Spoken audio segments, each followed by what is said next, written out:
Hello, welcome to the Leadership Lounge. It's great to be with you again. Today I'm talking with Jane Lockett. Jane is a business and coaching psychologist. She's focusing on leadership, coaching and emotional intelligence. She's had over 25 years experience of a broad range of industries, and she relishes academic rigour. Her latest research is always a passion of hers, and she also has the passion of debunking outdated theories as well. So I'm delighted to welcome you, Jane. It's great to have you here. Thank you. And we've got a really exciting topic, which I'm going to introduce in a moment. We had the privilege of working together with the Building Growth Coaches Network, and that's how we got to know each other.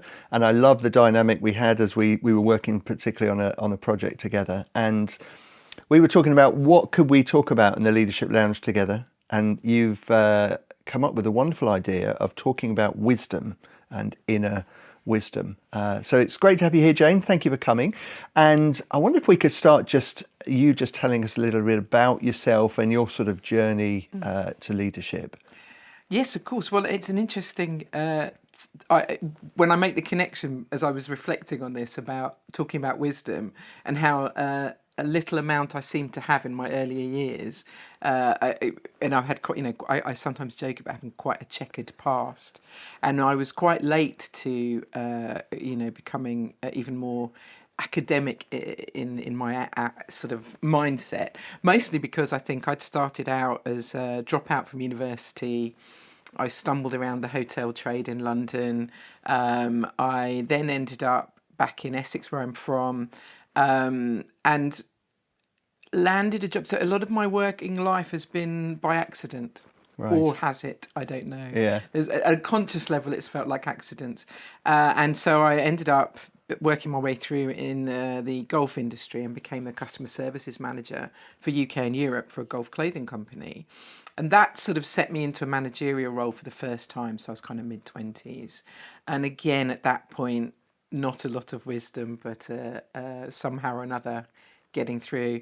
And anyway, so I had kind of a checkered path. I dipped in and out of the service industry again. So there's a lot of pubs and hotels in my background in between office and professional lives. Yeah. I ended up managing a pub with restaurant and rooms up in North Suffolk.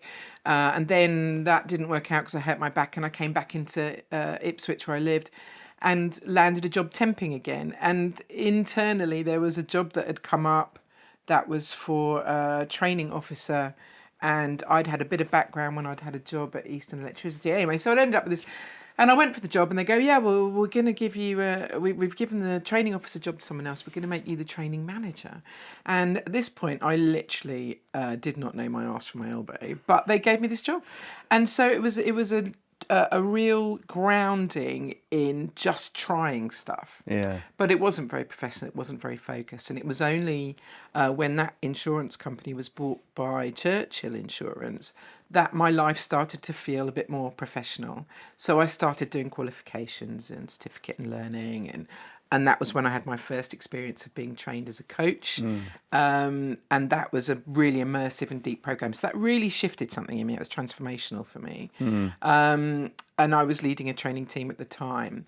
But I had the most amazing boss. And whenever I talk about leadership, I often refer to this guy. And he inspired me to go to business school, do an MBA full time. After that, I had some grand ideas. And I bought a pub in a little village, and was there for about 5 years. Didn't go well. I learnt a lot from that. Partly my mental health suffered, had some family issues, divorce, etc.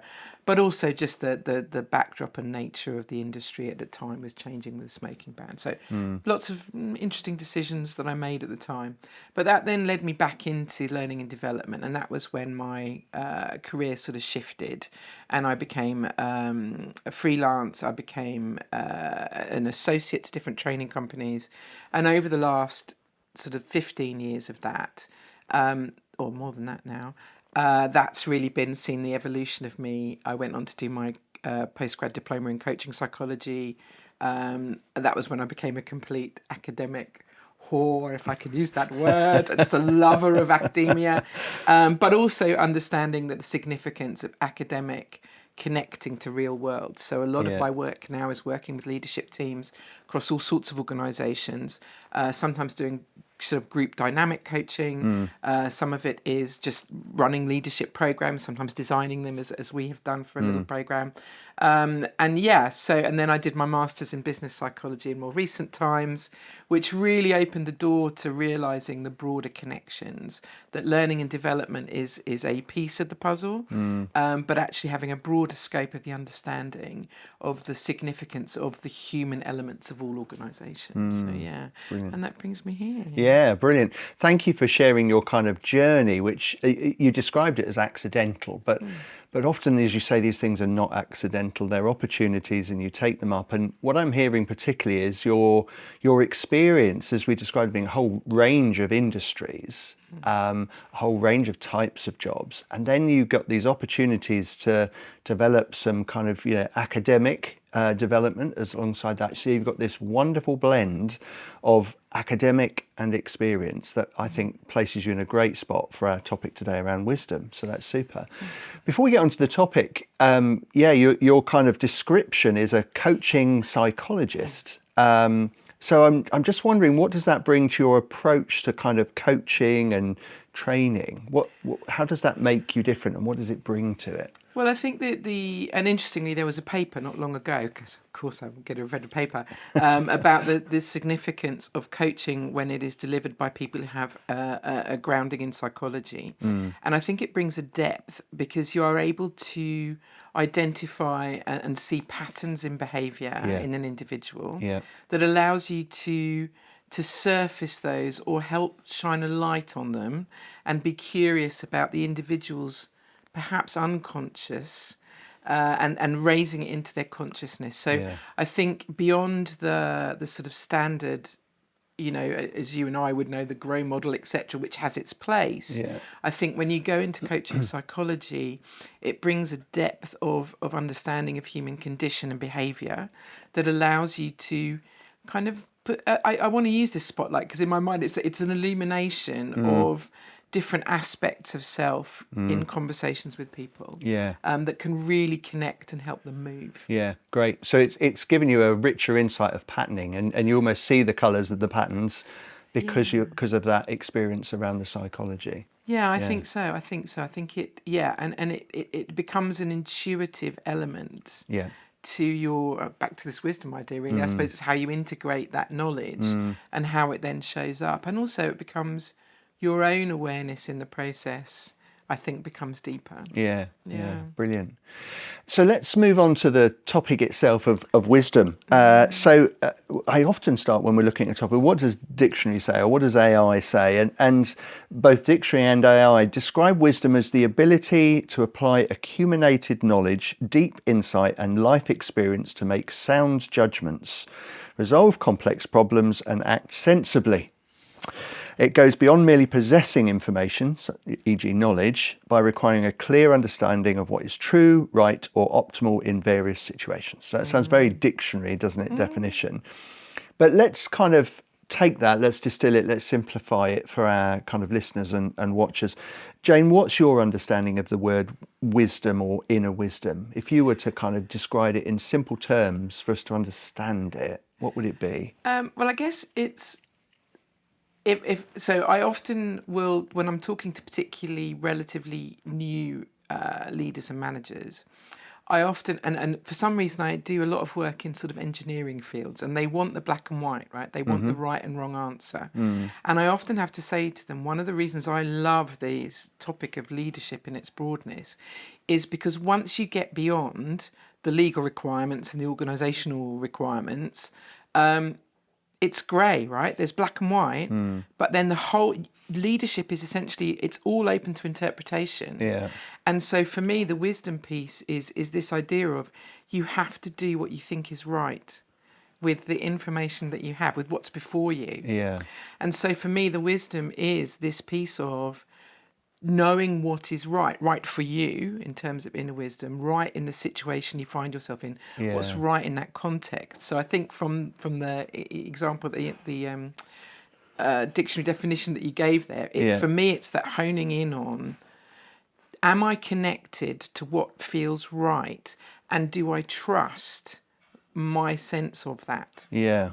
So maybe that's what I'm looking at. Yeah, I think so. And as you're talking there, I was really reminded of the Csikszentmihalyi stuff around flow, that almost as leaders, and I'm thinking back to your experience, if you've done all these roles or these jobs, you've done that academic depth as well. And then what happens is that comes all blended in the moment. And I think that inner wisdom and wisdom of leaders is that point and that moment where, okay, and there's a key question, what's needed here for me? And that's in that moment, subconsciously, you're drawing together, aren't you, all of those key elements. Yeah. And that's where, like the Csikszentmihalyi stuff around being in flow, we're almost not thinking about it in our frontal lobe. Yeah. It almost comes because of all the experiences we've had, and then we bring to it that sense of what's right in this moment. Well, I think that's interesting, and it kind of leads on to why I think when I said to you when we talked about this, I'm just at the beginnings of starting to think about this topic. I'm curious about it. Yeah. And one of the things I'm curious about is, when do we tell ourselves this is me making a wise choice? This is me drawing on that. This is me in flow. Yeah. Versus this is my unconscious bringing in some sort of interference that means I'm telling myself this is a good idea, but actually it's a defensive mechanism. It's my unconscious saying, yeah, no, this isn't going to be good. This isn't going to work. But actually, if we look at that more closely, there may be very often it distills down to some sort of fear, right? Yeah. What am I afraid of, whether it be success or failure or all those things? So I think it's quite interesting to say flow, and this is the bit I'm interested in, is saying, when do we know, or when might it be the case that trusting that flow may be ill-advised? Yeah. And how do we sense check that? Yeah, brilliant. And I know from when we discussed the topic beforehand, we're going to take people on that journey, aren't we, of recognizing and the checks and balance that come in for it. So this is great. In one sense then, let's really help our listeners help understand the kind of difference then where's wisdom different from experience, expertise, or even instinct? So this is interesting, isn't it? So experience, you and I could have an experience. What we learn from that may be very different. Yeah. So an experience is just the sort of lived act itself, I would say. Yeah. And that doesn't necessarily equal. So, I've met leaders who go, I've been a leader for 20 years. And you go, well, you're still a bit rubbish at it. So experience does not necessarily add any value. It just means you were present. Yeah, right? and they've not distilled it in the right way. So that certainly would be my interpretation of experience. In its simplest form is, something happened and I was part of it or present for it. I had that experience. Yeah. That in isolation perhaps does not necessarily indicate growth or learning. Yeah. And then the next word was expertise. Expertise. So expertise again says, I have had experiences and I have acquired knowledge. So and it's knowledge that I can apply, I can make a connection, I can see a pattern, I can understand how this works, I guess. Yeah. And then the third was? The third was instinct. Instinct. So this is the bit we're kind of playing around with, isn't it? Yeah. So the instinct piece is this gut reaction, this sense of, this feels right. And again, it's to me separate too, because I can have no experience or expertise, but I know if something feels right. Yeah. Right? So again, where does that come from? Yeah. So I think instinctual is also based in our, part of our brain that is about survival, right? Yeah. So I think there's a little bit of saying, in terms of what we're talking about here, we're probably leaning more or as much into instinct as we are experience and expertise, perhaps. Yeah. But again, do we trust that instinct? Has our instinct always been right? Yeah. And how do we know? Yeah. So there's a sense where these can be a component of wisdom. They're not wisdom in its entirety, but even these could actually work against wisdom as much as they could work for. It depends how they've been processed. And this is the bit I'm really curious about, is how we learn to or understand where that line is for ourselves. Yeah.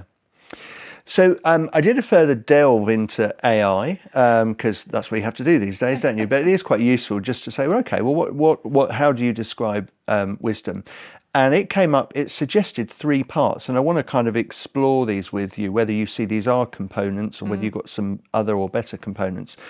So it says, first of all, there's the cognitive, so the understanding human nature and life. So I guess there's that bit where you process and understand generally around humans and how things work. The second was reflective, to be able to consider the multiple perspectives. And the third was pro-social, in other words, compassion, benevolence for the common good, not just for the self. So in other words, you're making decision that's not ego driven. It is, in one sense, the Zulu word Ubuntu, it is for the other. So that sense of, yeah, I understand how people work. I understand that I need to consider the perspectives, and it must be about bigger than just me. So what about you, though? Is it as simple as that, or are there other components, or do you feel some of those components don't belong to wisdom? Where do you see as the Well, I components? guess they are. I mean, they sound like really healthy building blocks of, this overarching idea of it. Yeah, I think the cognitive it can sometimes, if you accentuated that part, yeah, I think that's where we're in danger of being, what I would call neck up, right? It's when it becomes analytical yeah, and loses some sort of, I want to use the word heart, which I guess is the yes, sort of pro-social stuff, yes, that yeah, sense of, but also that reflective piece of this is the right thing to do. So if we rely heavily on cognitive, yeah, actually the wisdom may be lost because we're not listening to our full selves, we're not reflecting fully, we're not getting that perspective. And then the pro-social part, again, that's an interesting aspect, isn't it, of is my wisdom, is my inner wisdom about my interrelation with others, yeah, or is it about, and I guess as I've been looking at this, the inner wisdom part for me has been what's right for me in relation to others, yeah, but is it in the bigger sense what's right for the people around me? yeah, So there's something in service to others yes, rather than in service to myself. yeah, And can those things coexist? That's an interesting question, isn't yeah. it? And as I'm listening to you there, I'm kind of getting a sense that all, as you say, these are good building blocks, but it is about holding them in measure. And I almost see this as like pieces of elastic, stopping one from outweighing the other. Because if Yeah. it's too pro-social and not enough of that cognitive, then that can be a problem and actually isn't wise. If it's Yeah. too cognitive, as you were saying, and we've lost sight of the pro-social, then again, it's not wisdom either. So there's a sense where if these are some core building blocks, they need to hold each other in tension, almost like Yeah, elastic, well, it's a really stop the interesting word, overplay. isn't it? Yeah, I like that idea. And one of the concepts that I've got half baked and one day may actually do something with is this idea that if we imagine ourselves, and I suppose one of the reasons it's still half baked is because age-wise, if I talk to younger people about a graphic equalizer, they don't know what I'm talking about, right? But I like to think of us as almost like a graphic equalizer, right? The setting, the size and nature of it is fixed. That's who we are. And I think if we understand that boundary of our identity, of the core who we are, it then becomes the settings, the sliders are then about our adaptability in relation to the context we find ourselves in. So what do I know about myself? And to what extent do I need to dial up or dial down in response to this situation, this individual, etc.? And I think, I mean, that obviously links to emotional intelligence and self-awareness, but there's something about this piece, and I think that sort of tension with the elastic is is a similar Yeah, similar way of metaphor. grappling with it. It's this idea of saying, how do I get the balance right for me in with the people or the situation I find myself in? And maybe that is also drawing on that inner wisdom of knowing what the best settings are for us at any given moment. Yeah. And so for those who are younger than us, Jane, and weren't perhaps enjoying our time in the 80s, a graphic equalizer is like, instead of one volume knob, it's like 10 of them, isn't it? And Yeah. that slide up and down, and you can adjust So various it's treble, components. bass, Yeah. left, right, all Yeah, those things. various things you could adjust up and down. They've And so, probably seen digital versions of yes, it, I'm sure. Yes, rather than us old people. Yes.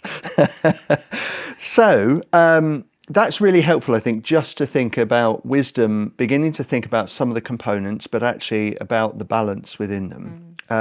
So we mentioned earlier some elements. I want to explore now this I guess, an element of discernment then in wisdom, and how we avoid what I've called the hijacks to wisdom. We don't want wisdom hijacked by a particular thing. So if wisdom is discerning what's right, how can leaders discern where confidence and ego may be hijacking wisdom? Because we've talked a little bit about ourselves and our ego, and if it's just, I need to do what's right, and we're going on an element, we talked earlier about that instinct.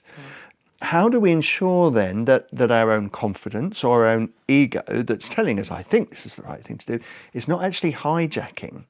Yeah. So how do we ensure that? Well, this is something that's really interesting to me, and probably what sort of triggered my curiosity about this topic has been my experience in the last couple of years of working at sort of C-suite level and encountering CEO or very senior managers who have a conviction that they are right.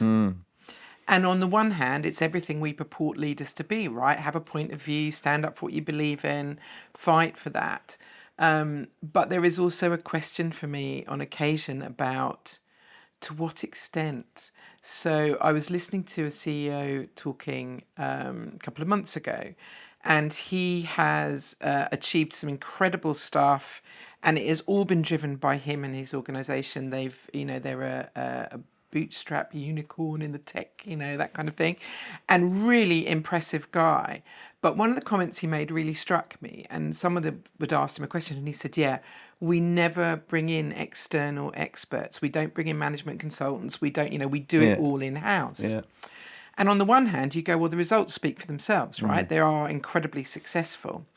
But there was part of me that was left with this, is there an element of ego or protectionism that potentially in certain situations we see senior managers trusting themselves too much, or unwilling or unable to listen to good counsel, which is my other aspect of wisdom I'm interested in. So I think there's something really interesting about, and the work of Jim Detmer and the Conscious Leadership Group and the 15 Commitments of Conscious Leadership. And one of the first things they talk about is whether or not we are above or below the line. I know you're familiar with it. And this idea of when we're below the line, we are holding on to the belief that we need to be right. Yeah.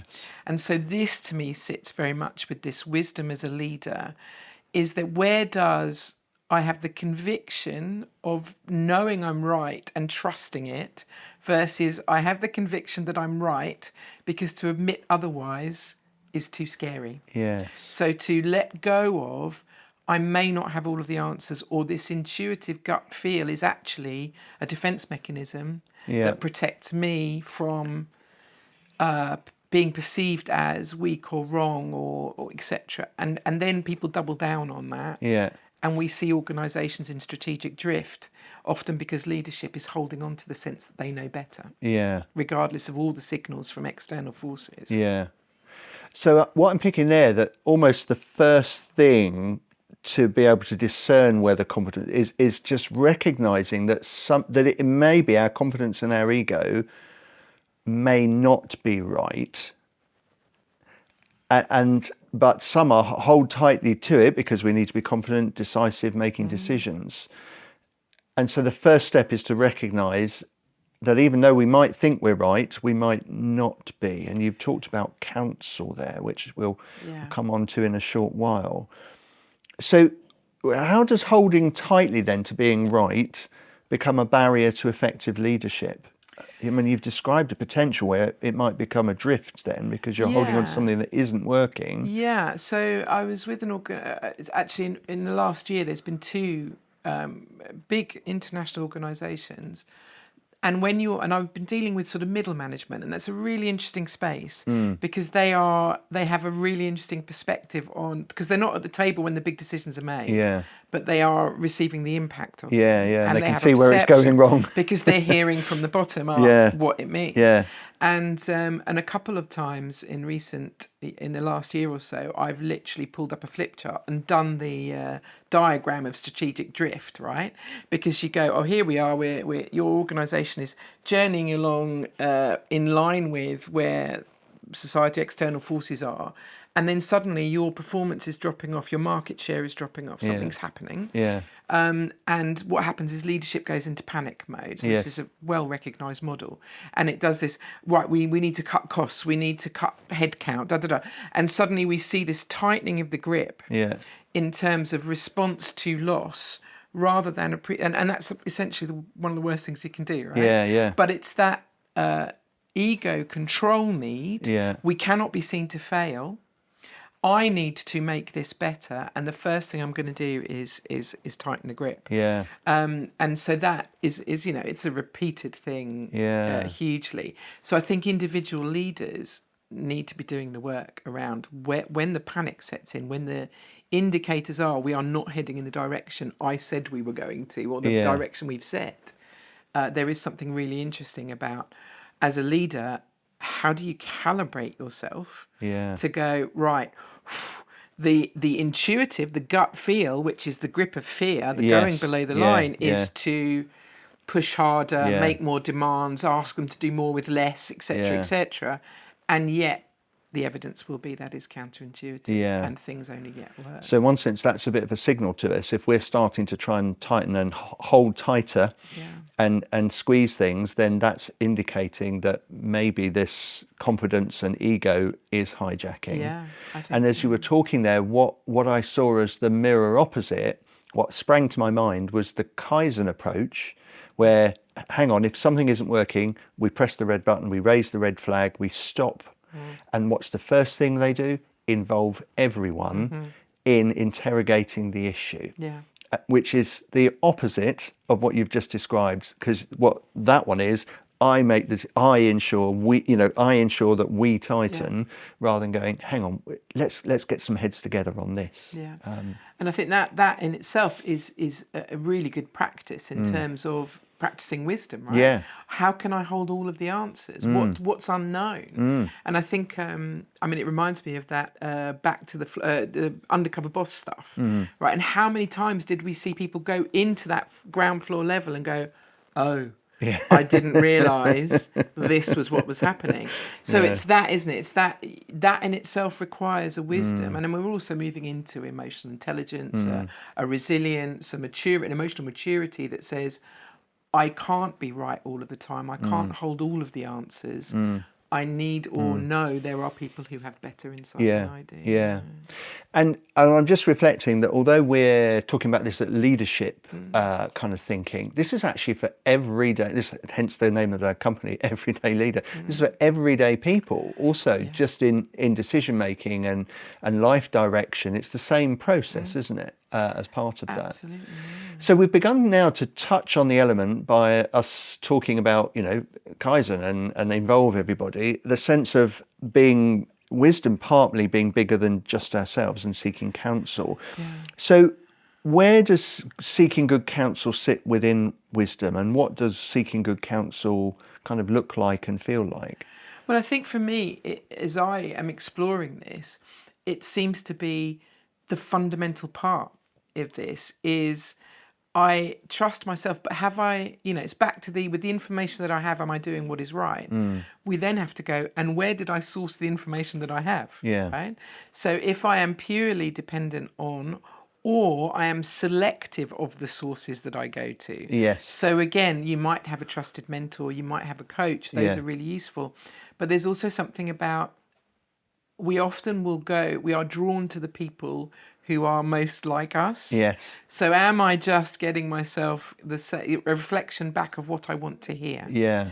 So there's something around that, for me, that sort of counsel is something to do with people who will challenge your thinking and perspective. In a way that allows you to go, here's new data, which I then will assess for myself. Because I think the other side of this is seeking wise counsel also has a danger to it, because we then become reliant on external sources. So for me, the path on being truly wise is one that is open to counsel and consideration, but also weighs that and doesn't swallow it whole and go, well, I did everything you told me to do, Yeah. and it didn't work. You know, that's passivity to it, almost Yeah. a drama triangle victim mentality. I'm looking for a rescuer, and that again is not wise. Yeah.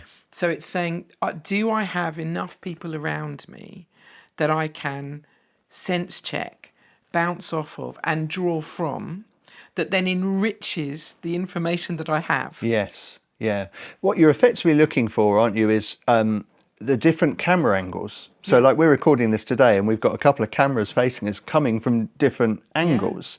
And to pull this together again for our listeners, what you're saying is we tend to want to go to people who will tell us almost what we want to hear or the same approach. That isn't altogether healthy. What we need are the perspectives that we're perhaps not seeing. We need people in our blind spots, don't we, to bring the perspectives and ask the challenging questions that we've maybe not considered. And as you're talking, I'm reminding of a wonderful lady called Liz, that when I was a head teacher, I often would go to Liz because Liz would really challenge. She'd ask deep question around it. She'd have a perspective because she was seeing things from an angle that I wasn't seeing it from. And therefore that was so helpful for me to try and get, we're almost like trying to get the drone perspective on things. And then to pull another key strand from what you've just said, it's still down to us to process. We don't just take the answer, because actually we need to own the decision that we're making as part of that process. So hearing this, that we're going to look for other perspectives, the next question is around, how do we weigh up those different perspectives then? If somebody's saying one thing and somebody's saying something quite different, and you might even have a third one that's coming in different, how do you weigh up the kind of worthiness of that counsel that we're receiving?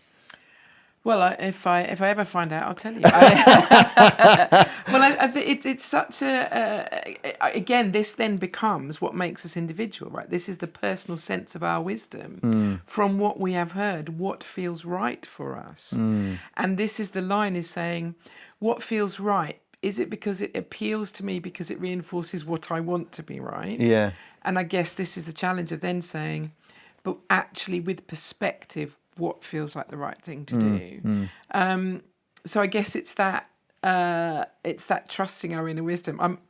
Many years ago, funny enough, it was one of my professors on my coaching psychology. He used this description, and I don't know a source for it, but I've often reused it. And he said, leaders fill their role with good authority.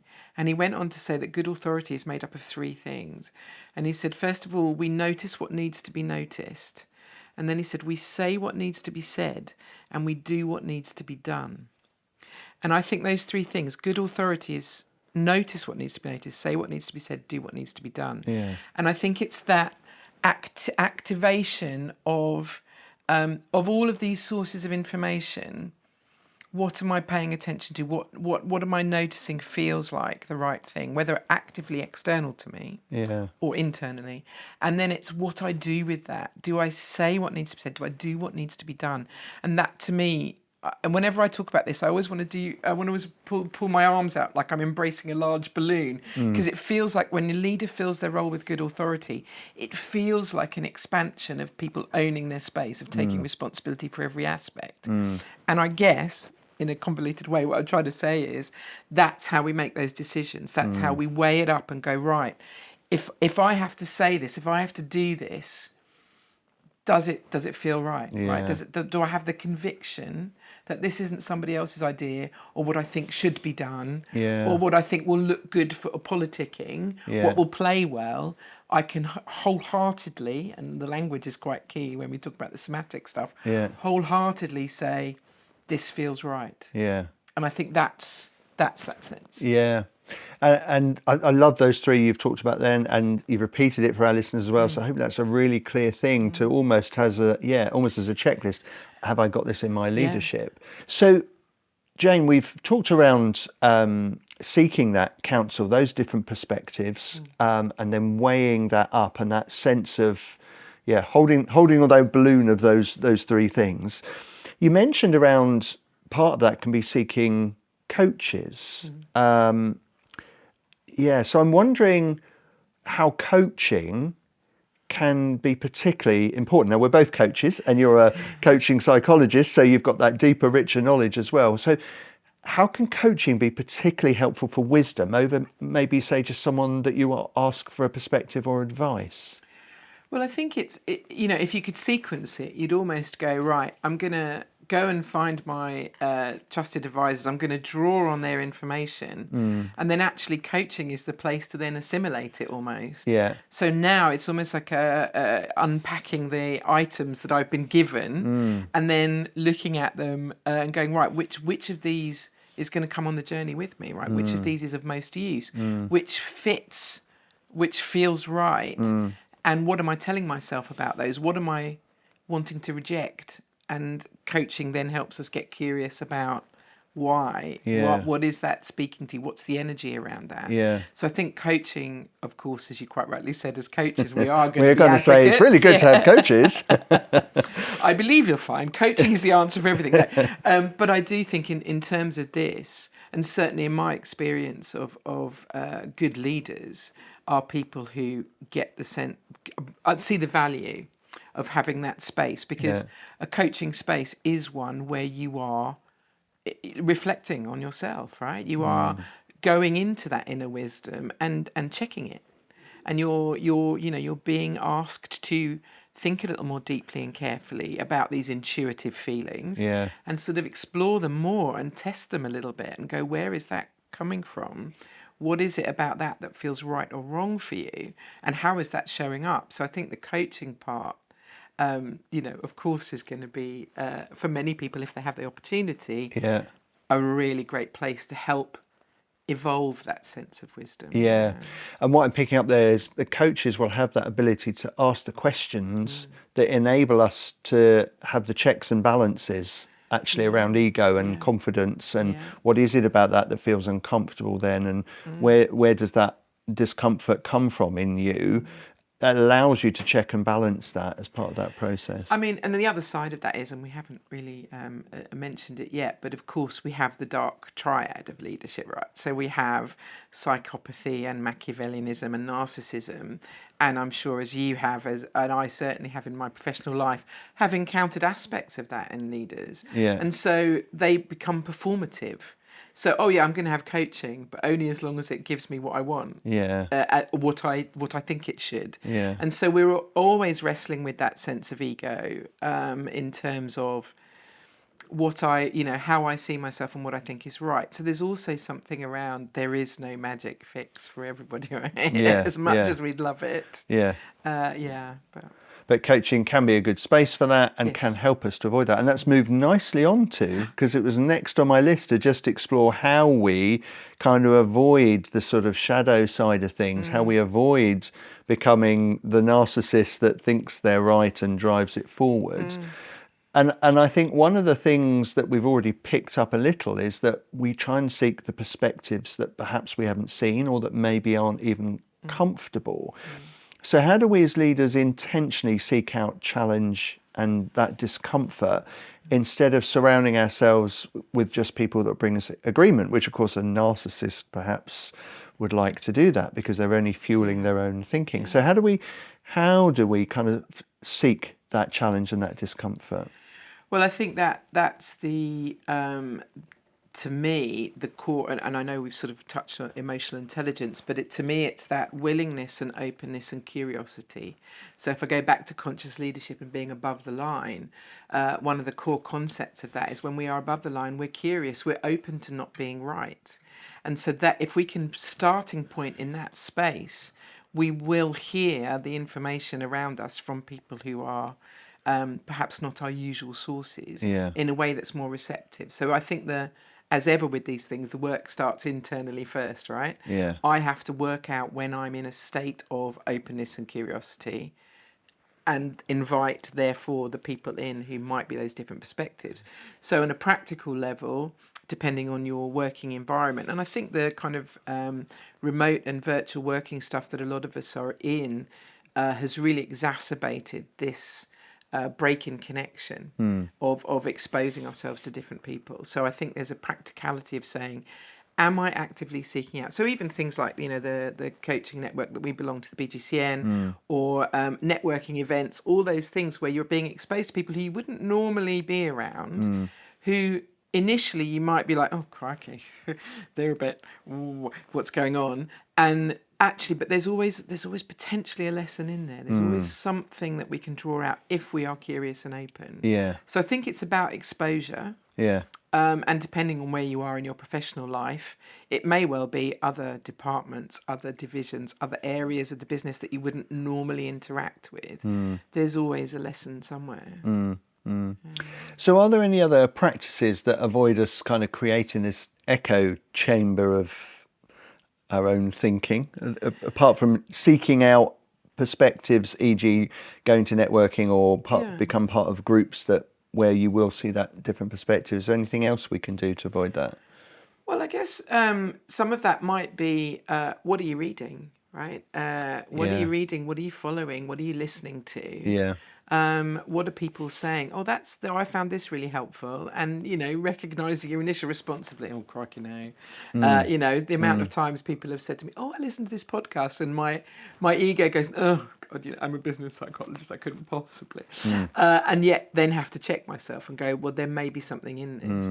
Although I'm reminded of very wise, and I will use that word, Irish woman who I was on my coaching psychology course with once said, and I won't try and do the accent, but she did say something along the lines of, when the student is ready, the teacher will appear.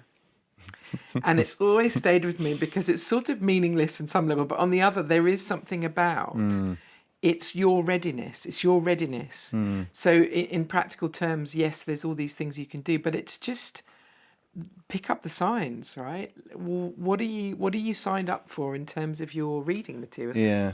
Are you, Harvard Business Review and McKinsey and all of those people will send you through emails pretty much on a daily basis if you don't change your settings with topics. What are you drawn into? What's interesting you? What's piqued your interest? And what can you take from that? These are the things I think are, it's yeah. And almost the flip side as well. What are you? Because you touched on this. What are you? Hang on, why did I want to reject that instantly? It's beginning to question your thinking. What was it about that turned me off? And should it have done? Actually, should I now purposely go and explore it to see what it was that I was trying to push it away at that point? Yeah. So curiosity is the key, I guess, isn't it? It feels like it to me. Because if we aren't curious and open, we are essentially stopping the learning, right? Yeah. And if we stop the learning, that's not a wise thing to do. Yeah. To me, wisdom is essentially about learning and growth. It must be. Yeah. Because as we acquire more experience, information, data, and a sense of ourselves, which will change over time, right? Yeah. So what feels right now is not what would have felt right 20 years ago. So again, it's that just evolution and openness. So I'm picking up two strands so far, which can be an important help in wisdom. And one of them is I might not be right. Yeah. And the other one is I might not know it all. So actually I need to keep learning. And I was just reminded of the metaphor almost that this learning is almost like a flow of water. And if we stop the flow of water, what happens when water has no flow in it? It goes stagnant. So part of wisdom is recognizing I might not be right. So I do need to seek perspectives and counsel. I might not know it all, so I do need to keep my avenues of learning open from different perspectives. And again, back to our graphic equalizer, getting that balance right for us in certain contexts, because there are certain points when we'll go, I wholly trust my intuition and wisdom here because of my experience, my perspective, my knowledge. This is a whole body yes from me versus this situation is less comfortable, familiar, and I am not 100% trusting. But and trying to work out when the difference is.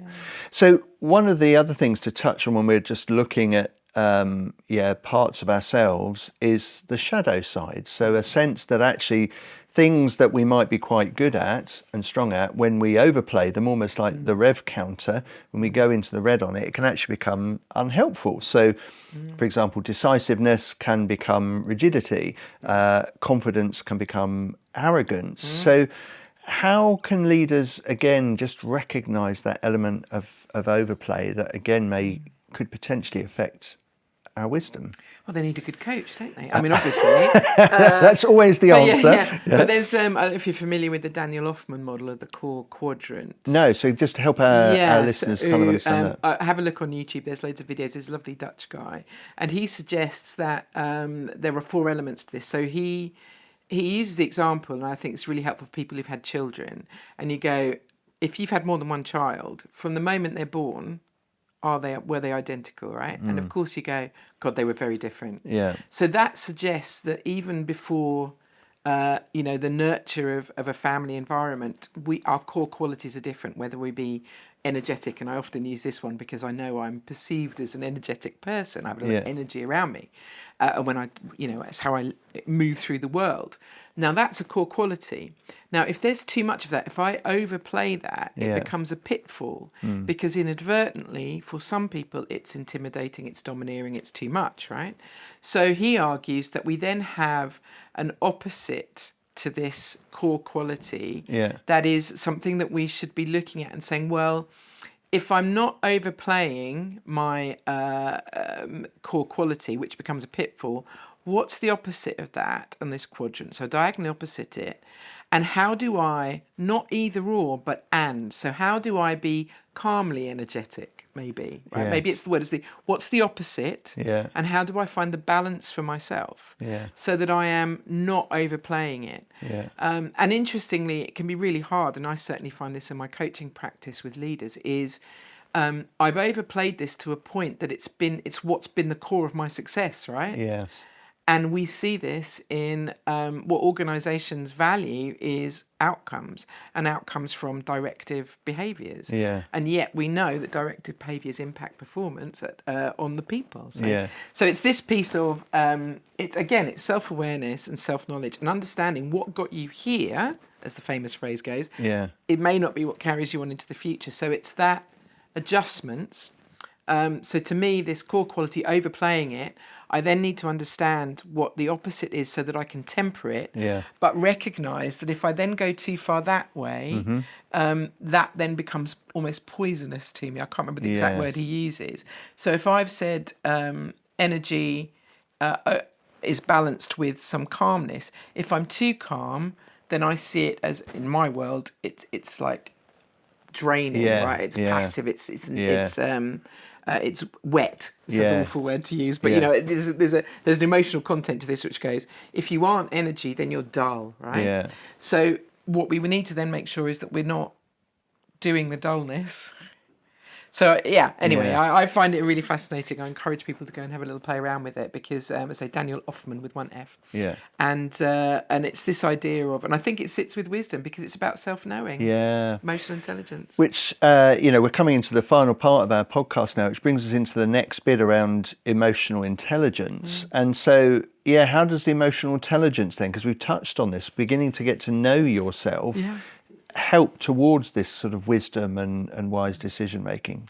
Well, I'd say it's kind of fundamental, and I think it is self-knowing. And it's funny, I had a thought this morning about this, and I remembered when I worked in hotels in London, I was reception in this lovely 4-star hotel, and I remember waking up one day and going in to start my shift, collecting my uniform from the cleaning area, and just going, I can't do it. I don't want to do this. I don't want to be here. And I remember this visceral whole body sense of no.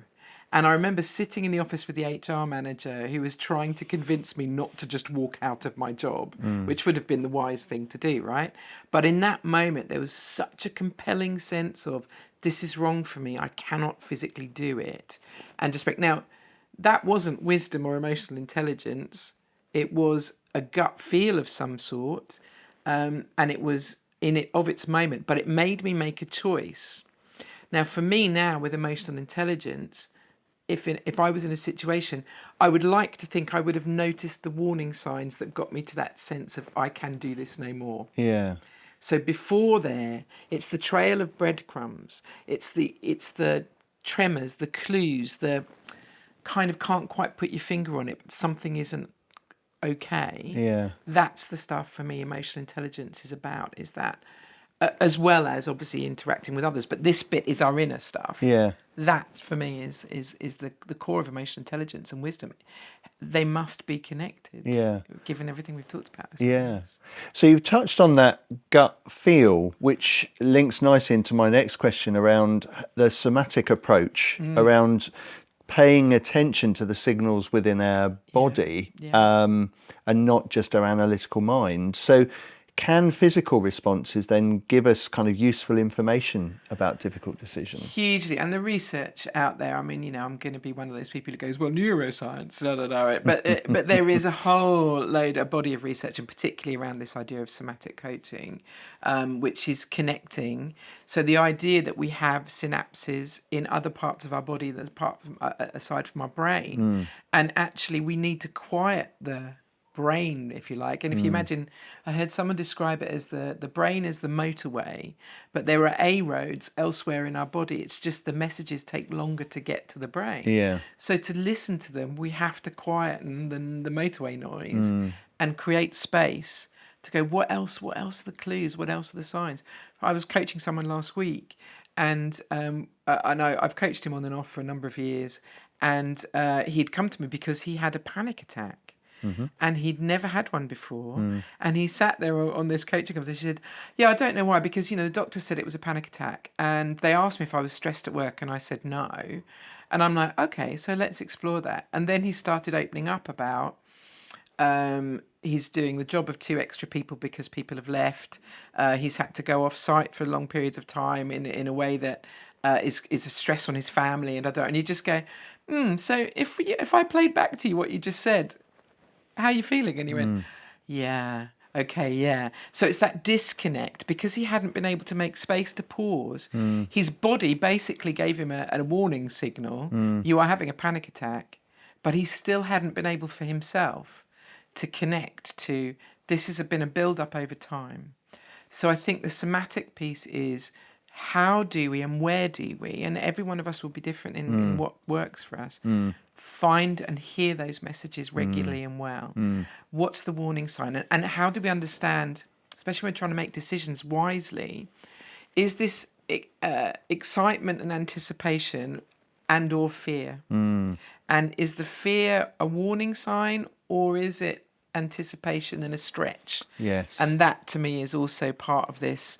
We need to fully understand, Yeah. because the body holds the answer. So the key thing there is that word pause again, taking moments to pause, and as well as thinking academically in our head, how are these decisions feeling, all the various perspectives of how is it feeling, just take that moment to go, and what am I noting in my body? Yeah, almost, how are my lungs, how is my stomach, how's my neck, what signals am I feeling about this?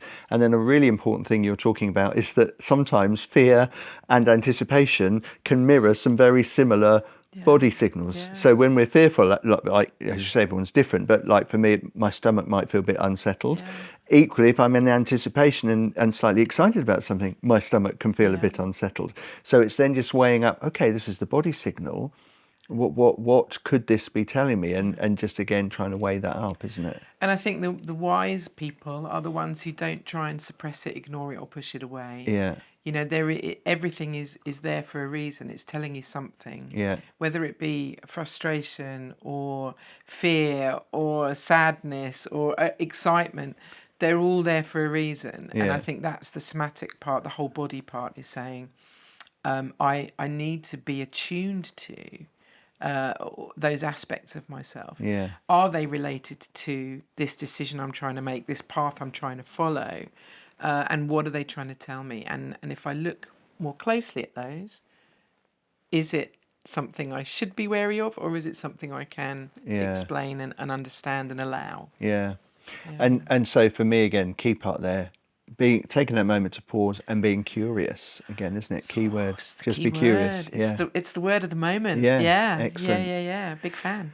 So Jane, I've loved chatting through with you this whole topic of wisdom, and just beginning to explore how we hold in balance and check and hold in tension some of the things we're thinking through, how we seek perspectives, how we seek counsel, how we weigh up those perspectives and counsel, how we also listen to our body and weigh up that emotional intelligence within us to know ourselves and what might be trying to come into play, and also, because we are going to say this, how we might use coaching to be part of that external check and balance to ask to help us reflect in that process.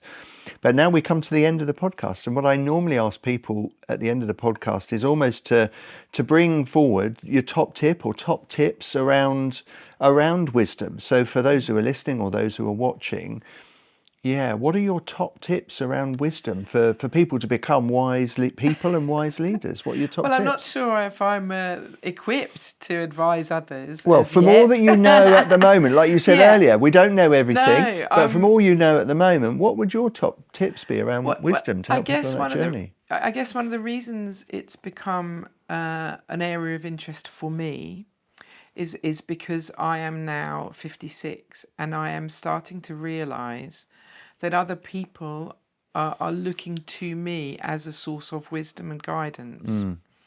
And I realised that sat very uncomfortably with me because I still think I've still got so much more to learn. What else is there? So I guess the tip is understand that you have an awful lot of wisdom wherever you are, whatever stage you are in your career. You've got this far, right? So I think there's something around acknowledging and getting comfortable with what you have, but always be open and curious to what more is out there and elsewhere, and enjoying that liminal space of the unknown and the discovery. I love that. So almost that trust what you have, but also be open to trust what you don't have. And I love that how you say be open and almost enjoy that liminal space of exploration to help you work out what's needed here in this moment. It's part of being human. Yeah, great. Jane, thank you ever so much for joining us today in the Leadership Lounge. Thank you for those of you who've joined us either listening or watching. We've loved having you being part of the Leadership Lounge, and we look forward to you joining us in our next session.